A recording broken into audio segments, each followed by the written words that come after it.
what happened, you ask? 1 years without an answer. Crossed continents, crossed lovers, and crossed out any words of yours to be heard. Others' advice were solely observed. Behind the lens is a spy, halted but destined to find. She with a wilted mind, the courage to bloom upon the clouds, untangled from inherited doubts, where she'll trade the grave for the cradle.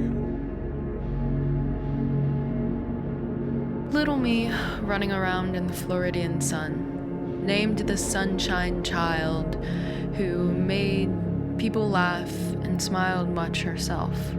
I remember there was this one time when I locked my sister and my Nana out on the porch and decided to run my nose down the slider door and make them giggle.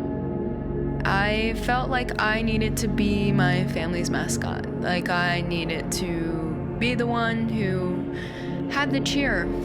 So it was difficult when I first started feeling really, really sad.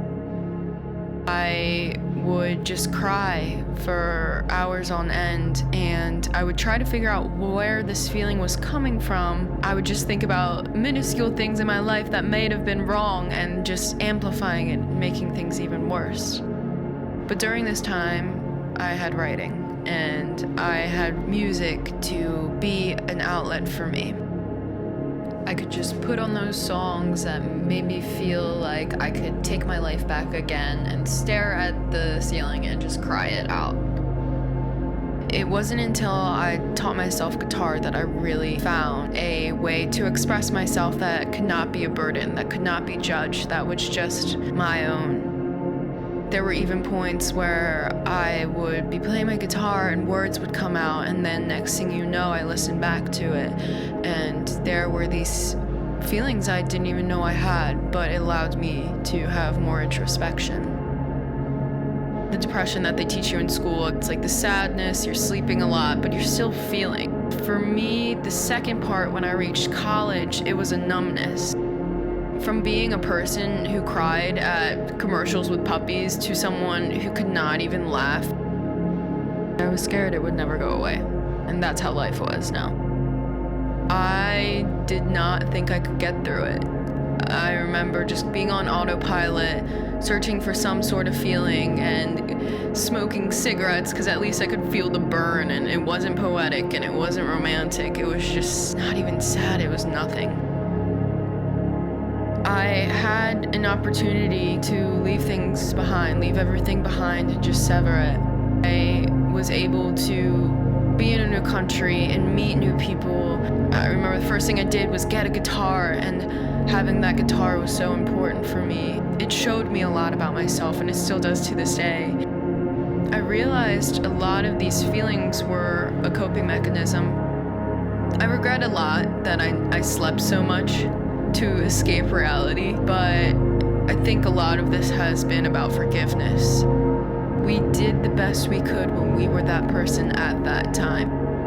I even remember going to some people asking them like what I should do, and they said it was kind of just the feelings of growing up, and it turns out like they themselves have had the stigma about mental illness and show signs of it within themselves.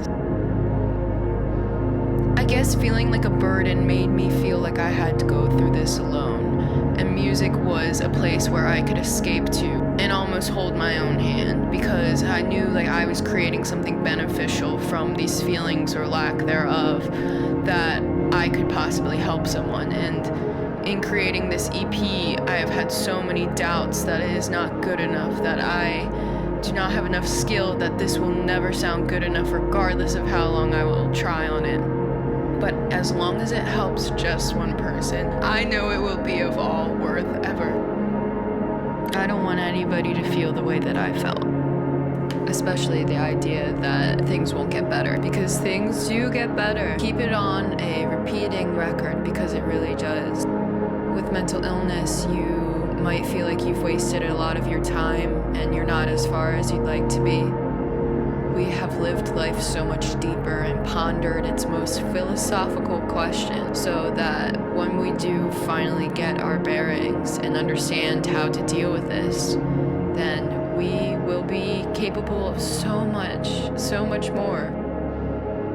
and we will be able to see the day where we can say I love you in the mirror with a straight face.